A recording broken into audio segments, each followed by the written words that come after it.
السلام عليكم متابعيني. نبدأ بسم الله والصلاة على محمد وعلى آل محمد. شلونكم؟ إن شاء الله الكل بخير. رجعنا لكم فيديو جديد ووصفة جديدة. وصفتنا راح تكون اليوم وصفة حيل سهلة وطيبة نفس الوقت، وصفة اقتصادية مكوناتها حيل بسيطة والمكونات موجودة بكل بيت. هي الشكرلمة.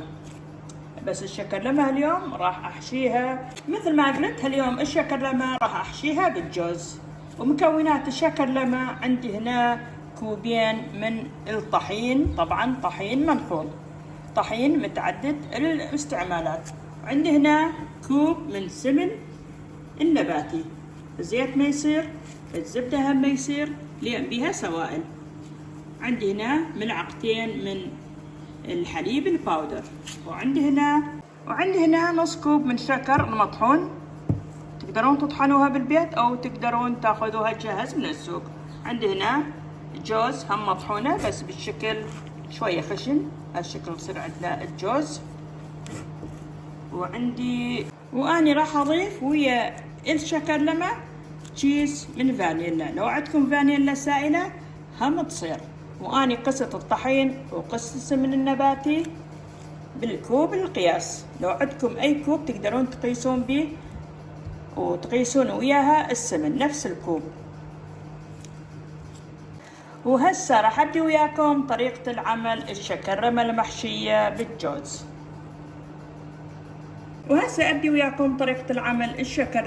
هسه راح نضيف السمن. طبعا السمن خليناها بالثلاجة او بالفريزر حتى شوية تجمد عندنا لان الجو حار تسيح عندنا السمن. ننزله كله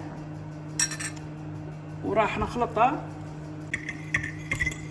وهسه راح اخلطه بالمضرب الكهربائي الى ان تصير عندنا قوامه كريمي او مثل كريم شانتيه.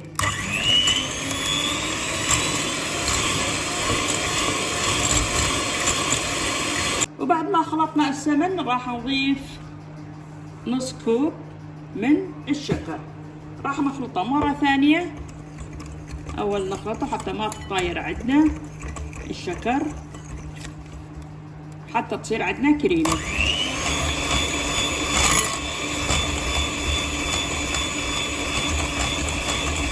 أطراف الصحن حتى ما تطلع بيها شكر أو أي تكتلات. هالشكل ننزله أو نخلطه مرة ثانية.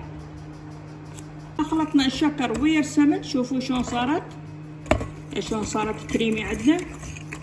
هي هاي القوام المطلوب. هسه راح نضيف له الفانيلا، ظرف من فانيلا وملعقتين. بعد ما ضفنا الفانيلا وملعقتين من الحليب الباودر راح نخلطه مرة ثانية.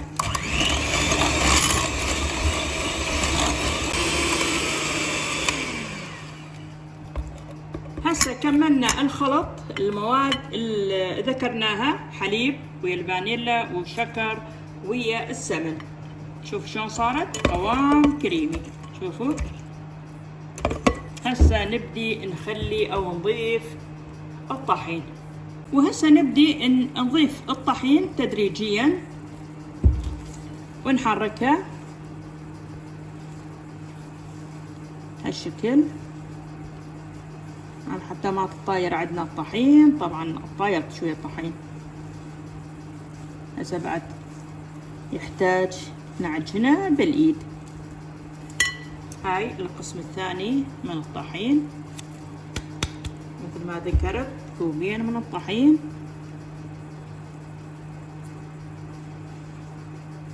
هسه نبدي نخلطه او نعجنه بالايد هالشكل.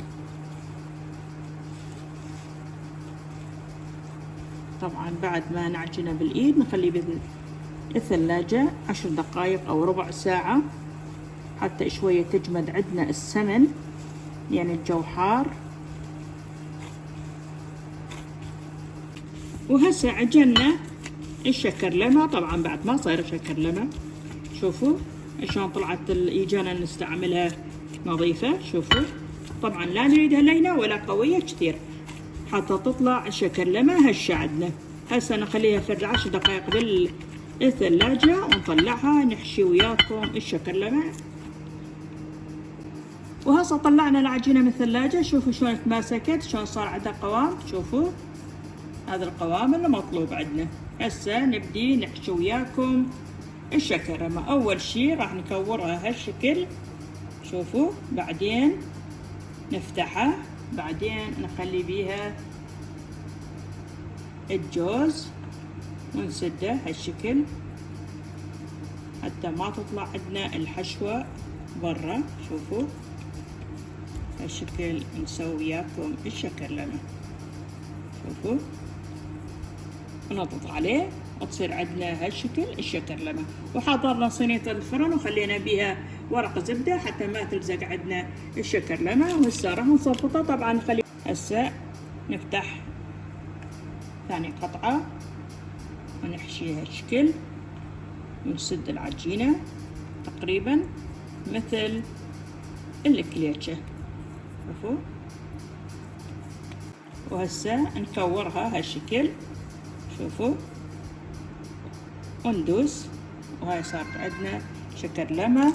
طبعا واحد نبعد على الثاني، حتى بنخلي بالفرن واحد ما تتلزق بالثاني.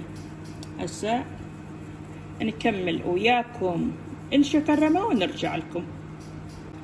هسه كملنا شكرلمة وهسه راح نخليها بالفرن درجة الحرارة 180، تبقى بالفرن 10 دقائق ان شاء الله. نطلعها وياكم تجهز عندنا الشكرلمة المحشية بالجوز. وخليناها طبعا زيناها بالجوز لان هي محشية بالجوز، زيناها بالجوز. وبعد ما طلعنا الشكرلمة من الفرن شوفوا شلون صارت لونها اشقر فاتح. طبعا ما تشيلوها من صينية الفرن بعد ما تبرد عندنا تقريبا 5 دقائق تبرد عندنا، وتشيلوها وتقدموها بصحن التقديم. وبنهاية الفيديو اتمنى لا تنسونا من لايك واشتراك. مع السلامة.